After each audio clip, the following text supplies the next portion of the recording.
আসসালামু আলাইকুম ভিউয়ার্স, সবাই কেমন আছেন? আশা করি ভালো আছেন। আমিও ভালো আছি। সকাল থেকে শুরু করলাম আজকে আপনাদের সাথে আমার রুটিনটা। এই তো শুরু করলাম রুটি ভাজা। আমি আগের দিন করে রাখি ফ্রিজে, একটা একটা করে কাগজ দিয়ে রাখলে অনেক সুন্দর থাকে রুটিগুলো। একটু সুন্দর দেওয়ার না দেখলে না তো আপনার রুটিগুলো কীভাবে করলাম। তার সকালে অনেক সময় বেঁচে যায়, নাহলে সকালে তাড়াহুড়া লাগে, এই কাজ রুটি করা আবার বেলতে ঝামেলা।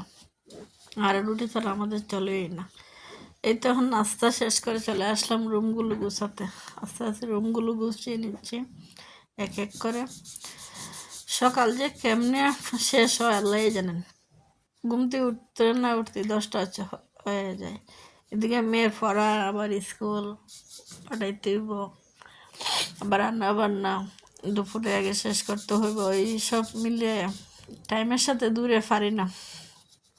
কেয়ার করার তো করতে হবে। আমরা মেয়েদের তো কাজে, সংসারে, রান্না বান্না, ঘর গোছানো আর বাচ্চা দেখাশোনা করা।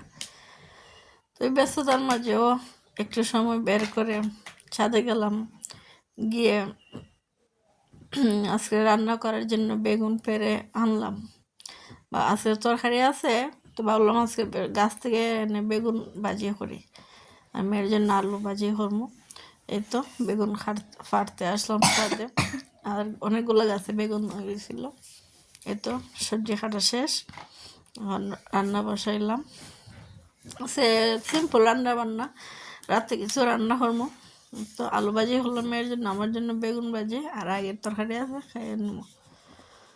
এই তখন চলে আসলাম বোতল ঘরের ছাদে। হ্যাঁ, কাপড়গুলো নেড়ে দিলাম। আর আজকে ছাদটা অনেক ক্লিন করলাম।